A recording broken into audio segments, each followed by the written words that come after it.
Whether you are waking up in Timbuktu or you are going to bed in Zimbabwe, this is Funny Like Clown Podcast. I'm your host, Dennis Wirth. May 18th, 2021. This is episode 109. I'm cruising right along. As always, today's episode is brought to you by G Vegas Buffalo Sauce for the spicy, sweet, savory tasting game time. There's only one, G Vegas, available at www.gvegas.webs.com. I'm coming at you from Studio B today, so you tune into the video portion. You'll have to let me know, do you like Studio A or Studio B better? Hey, got a big clown with me here today. Oh, yeah. All right, talking about clowns, let's talk about a comedian who, hey, all comedians are clowns, Albert Brooks, okay? So, now, Albert who? Academy Award winner, Albert Brooks. That's what we're talking about. Best Supporting Actor in 1987's Broadcast News. And, what comedian wouldn't want to win an Academy Award? I guess, because, you follow the chain of comedy and it's like, how do you start out? You start out at open mics, you get good at comedy, and you start doing major shows. You travel around the country and, you go to LA or New York and you hope you get discovered. What do you hope you get discovered for? You want a sitcom, okay? You want to do like Eddie Murphy and put out the big movies year after year. And, Eddie Murphy always said, comedy's a great stepping stone, to get to making movies. That's why, he didn't want to go back and return to comedy after that. But he said, use that as a stepping stone to be able to do your own projects, do your own movies. Here's a guy winning Academy Awards for doing his own movies, starting out as a comedian. So let's see, what else did he do? 2011's Drive, 1976's Taxi Driver he was in. You ever hear of Taxi Driver? Robert De Niro, Martin Scorsese. Yeah, there's a couple names you heard. 1980's Private Benjamin, Goldie Hawn, one of the greatest female comedian actors of all time. Amy Schumer recently did a movie and brought Goldie Hawn, into such respect for her that she brought her into there and had her on. 1984's Unfaithfully Yours, and 2001 My First Mister. Let's see, he's written, directed, and starred in his own movies. 1981's Modern Romance, 1985's Lost in America, 1991's Defending Your Life.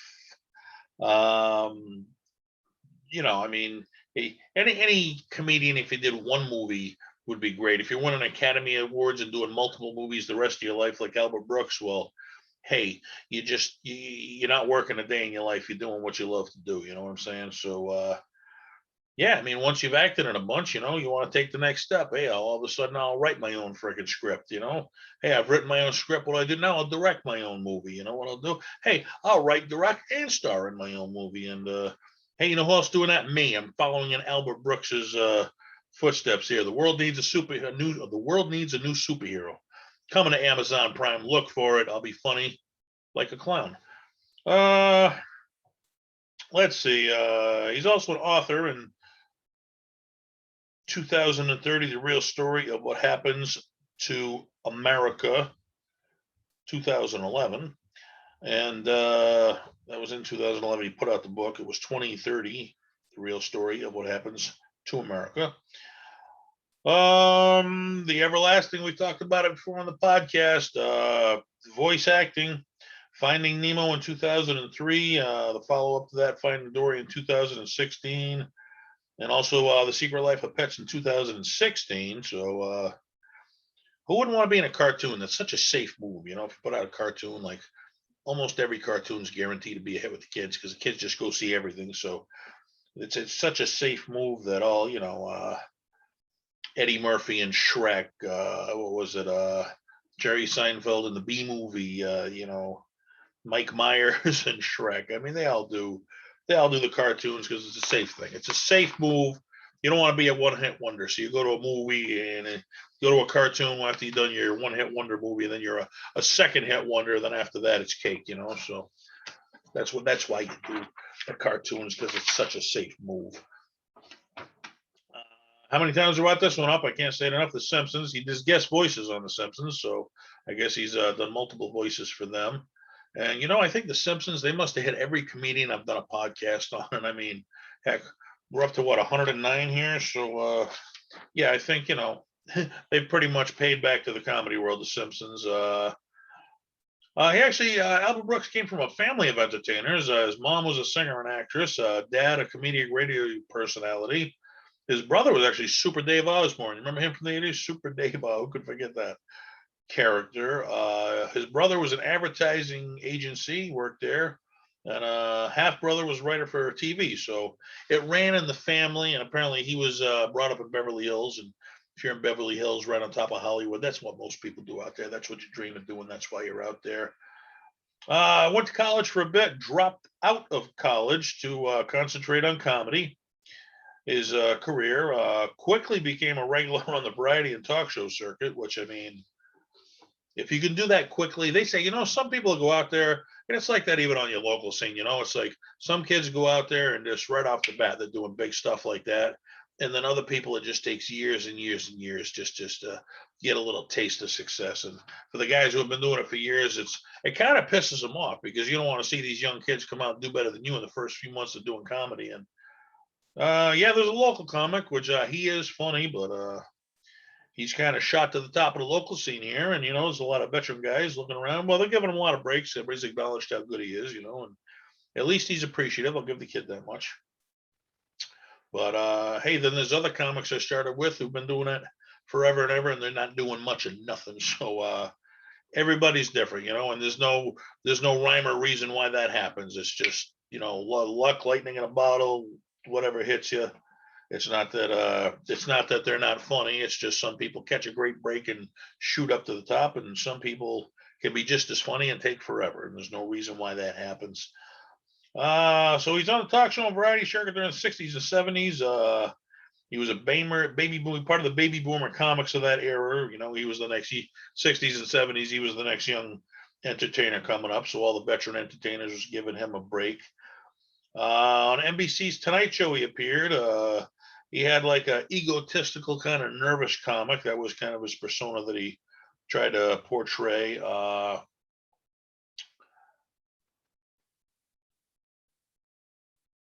He tried to puncture his mastery of comedy before the audience. Okay, so it was kind of he mastered the comedy, but it's like he beat up on himself rather than it's like he could mess up doing something and make you laugh twice as hard as if he had did it correct. Was the kind of angle that he took there. You puncture yourself doing comedy. It's like you tell a joke and you bomb the punchline on purpose. You're not trying to bomb, but you do it on purpose. And you bombing so bad makes the crowd laugh twice as hard as if you had actually told a semi-funny joke. So which will probably later date you'd probably grow more. I guess he influenced actually later comics Steve Martin and Andy Kaufman, which Steve Martin, he was a master of doing bad magic tricks and turning them good at the end. And Andy Kaufman, he was the ultimate, I'm gonna bomb so bad that you're gonna love it. I'm the foreign man. But it all went back to Albert Brooks. This is the guy that inspired all these great comics to want to take a different route in comedy rather than go, I'm gonna make you laugh up here. I'm gonna make you laugh even harder down here by not doing things perfectly. Let's see. Back in the day, you could put out comedy albums. You can't do that anymore, but you could back in the day. Now it's all Netflix specials. But comedy albums he put out was Comedy Minus One in 1973. A Star Is Bought in 1975.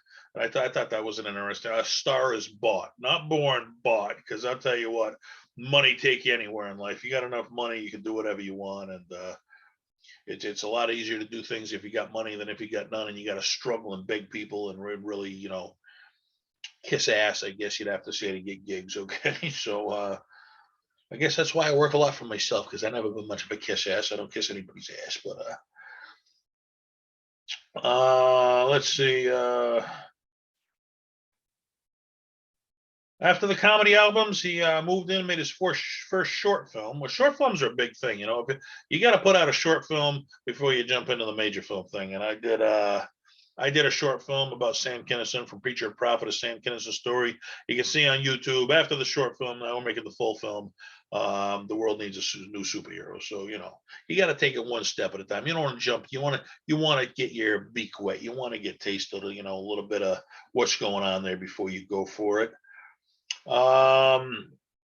Yeah, he made his first short film, The Famous Comedian School. So that short film led to 1975. He directed 6 short films for the first season of Saturday Night Live. So talk about getting recognized in the comedy world. You did a short film, they like so much your comedy in it that hey, you're directing now 6 of them for the first season of Saturday Night Live, which, you know, first season, this isn't the big show it is today. I mean, Saturday Night Live is an icon for comedy today. Back then, it was a new thing, So, but hey, who do we get? We get the new guy. This is the new fresh guy. Boom. All right. So after his stint on Saturday Night Live, he which that films in New York. Guy moves out to L.A. Scored a role in, as we mentioned, Taxi Driver, Robert De Niro and Martin Scorsese, and all of a sudden that becomes the big iconic top 10 films of all time. And I don't care if you were a guy walking across the street in that movie, hey, you were in it. Okay. I mean, you were seen. So that's called the extra role right there. Okay. Somebody sees you walking across the street. Next time you're in a small role leads to a big role. Nobody starts at the top anywhere. But he said, I guess when he was in Taxi Driver, that Martin Scorsese, and I've seen this about him before, he let him improvise. He knew it was an improvisational comic, so he didn't have him, you ain't got to read line to line and do it the way I want. And I've heard about Scorsese before, he'll say, do it once my way, do it again my way, do it a third time my way. I'll take the best of all that, put it together. Okay, now do it once your way. You do it once how you think the character should be portrayed. And he said, Scorsese said sometimes their way will come out twice as good as anything I had planned. And I'm even noticing that in some of the, the film that I'm doing, because everybody said, well, if they miss one word, do you get upset? And it's like, you kind of do, but sometimes, the way they're doing it comes out better than what I had planned. So it's it's always good to, I get actors that are in the movie that tell me, how do you want me to do this? How do you want it? It's like, it's your character. You portray it the way, you come off, you think that's when you're going to get the best out of an actor, when you let them be them, not when you try to make them be somebody, that they're not. But hey, you got the best, one of the best directors of all time, Martin Scorsese, telling you to improvise. That's respect right there. Led him to try directing his first feature film, 1979, Real Life. Then he had a cameo, as we mentioned, in Private Benjamin with Goldie Hawn. I mean, Scorsese, Goldie Hawn. Just imagine working with all these great names. I mean, what a privilege, I guess. I'm on the local scene here in Boston. I got to work with Steve Sweeney and Lenny Clark, and I'm standing next to Lenny freaking Clark, man. I mean, it's such a rush, working with these names you grew up idolizing, Let's see, wrote, directed, and starred in the 1980s and 90s, modern romance. His best received movie was Lost in America, which is funny because a lot of people are doing this now. I think that was about a husband and a wife who kind of, they sold their house and they bought a RV and they wanted to live the RV life, which a lot of people are doing now. It's a common thing everybody's doing to beat the economy, and it didn't go how they planned. It wasn't the big romantic thing that they thought it would be. And yeah, my dad was a whack job. We grew up in campers because he was a bum, not because we were out seeing the country, but it was kind of it's a rough life. You have to adjust to camping life where it's not as glamorous. Oh, you get to sit by the campfire and cook marshmallows. Now you're freezing your ass off, and you got to walk over to the shower house to get clean, and then you got to walk back a way. It's a tough life. Okay, toughen up if you want to do it. All right. I mean, there is a bright side. You get to see America, but when you're a kid, you don't want to see America. You want a home and friggin' friends is what you want. But I can see in your retirement years, you want to go see the things you've never seen. So who knows? I may do it someday, but I would never consider raising my family. Oh, let's see. What else did he do? Defending Your Life with Meryl Streep. I mean, another name right there, Meryl Streep, legendary actress. Doing movies with the big ones, man, the big names, big things happening. Why not? Let's have it happen. Some of the cameos he had, the Twilight Zone, the movie, which they made a movie about the Twilight Zone. He was in it. That was like later years after the big, television episodes of the Twilight Zone. Broadcast news, Out of Sight. 2001, My First Mister. 2003's Pixar's Finding Nemo, as we mentioned, and that was with don't tell me, Ellen DeGeneres. She was. I brought my kid to see that. I do remember seeing Finding Nemo. It was an excellent movie. I mean, from start to finish, there was never a down point in that movie. Excellent movie. Ellen, she's catching some heat lately, but nobody stays on top forever. Okay, I always say once you reach the top, the only place you can go is down because everybody's trying to kick you down. They want to be the next person. And somebody said that, Ellen's, dancing around with presidents and doing everything, you dream of doing. Well, somebody else wants that gig after a while. The only way to get is to kick you down. So down goes Ellen, and who knows who's coming up next. But so Albert Brooks, working with some of the biggest names again. Ellen DeGeneres, a huge name in comedy. 2005, looking for comedy in the Muslim world. Was actually dropped by Sony. That was a movie that he was doing. They wanted a different title. I guess you start talking about Muslims, and that's a sensitive thing right there because they say what the three things you don't make fun of in comedy are race, religion, and disease. So when you start putting the word Muslim into a comedy movie, then you're kind of rubbing people the wrong way, and you don't want to rub anybody the wrong way, unless it's in a humorous, which I think that's Albert Brooks. If you're a comedian, you understand you don't take nothing seriously. I'll make fun of anything, but the rest of the world don't see things through the comedic eyes. They see it through regular eyes. So me as a comedian, I get what he was doing. No offense was intended, but the rest of the world wouldn't have seen that. But everybody's got something to bitch about nowadays. So what the hell's the difference? I just do what I do. They want to bitch. I think Anthony Jeselnik once said that. He's like, he does some really, really risque jokes. And, if anybody asks, he says, yeah, I said it. That's it. You deal with it. That's on you. If you don't like it, not me.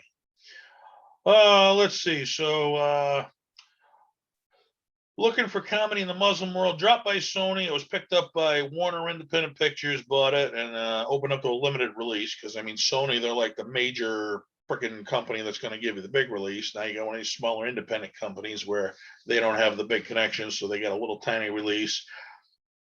Did okay at the movies, but without the backing of a major picture company, it's not easy. I'll probably find that with my movie, okay? But it will be on Amazon Prime, so it's got access. So hopefully, hey, people like it and they recommend it to their friends. Let's see.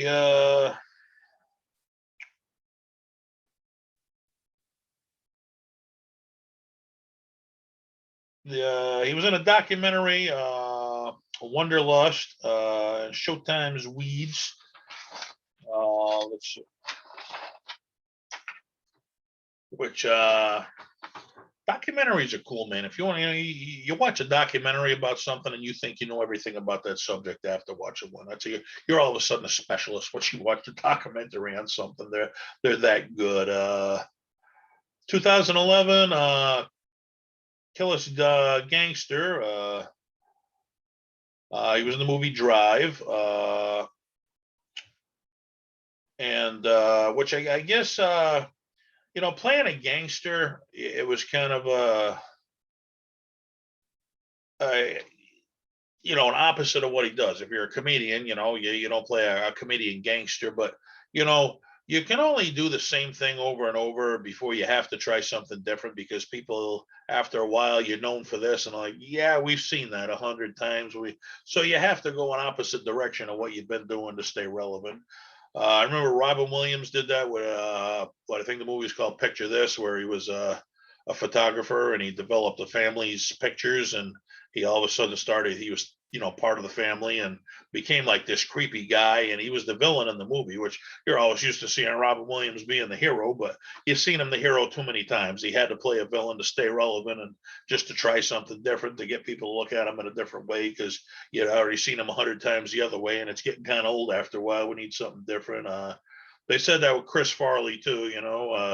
He played the fat guy who was always making fun of being fat, and it was hilarious for a while. But after a while, it was like, yeah, we get it, Chris. You're fat. You're doing the same fat stuff over. We get it. You're fat. And that's why he had to start doing movies and stuff. And in portray different stuff than he did on Saturday Night Live, which, there it was just the standard fat guy jokes, which, it was legendary, but after a while it was kind of like I said, yeah, we get it, let's see, 2016 voiced The Secret Life of Pets, which,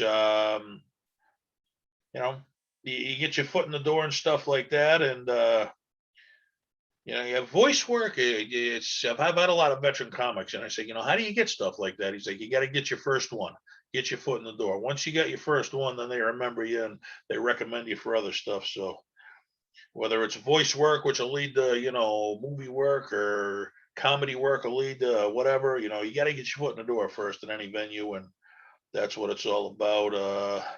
2016, he did the sequel to Finding Nemo, Finding Dory. He was in that one also. So just wow, what a legendary career by Albert Brooks. And I'll say this about the guy, and a lot of people are going to say Albert Brooks, and it's like you watch this, and you've heard a lot of what he did. I'm sure he's got his bigger fan base than I do, but I mean, they said this about Joan Rivers. You know what the biggest thing about Joan Rivers was? She survived. She never went away. She had her ups, she had her downs, but she always stuck around. And this guy, he had cameos, he had some big stuff, some little stuff, but you know what? He stuck around and he survived in the business. And if you can survive in this business, that's doing something. Because one of the standard questions, I've done a lot of talk shows and I had a TV show. Whenever I had on a veteran comic, I always thought it was important, to say, what advice would you give to the young comics? And I heard so many different ones, and the best one I ever got was from Jackie the Joke Man, and I'll pass that on to you now. He says, this is what I say to you, the young comics. You're going to get kicked around. It's cutthroat. It's going to beat you down. There's not much chance you're going to win. My suggestion will be, don't even do it, because it's not even worth the hell you're going to put yourself through in order to be a comedian. Don't do it. Quit. He's like, now the truth is, I don't want you to quit.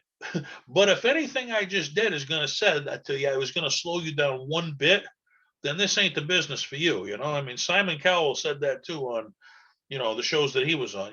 This is, you're going to get kicked down. People are going to stomp on you. Your best friends are going to stab you in the back in this business. And if you can't handle that, you're never going to make it in this business. So when you stick around and put up with that crap as long as he had, and, I got to tell you, I've done some big stuff in comedy, bigger than I ever thought I'd do. And it was to the point I was getting fed up with the dirtiness of the business. Because in the beginning, when you're getting laughs up there, it's such a rush, and that rush just kept me going.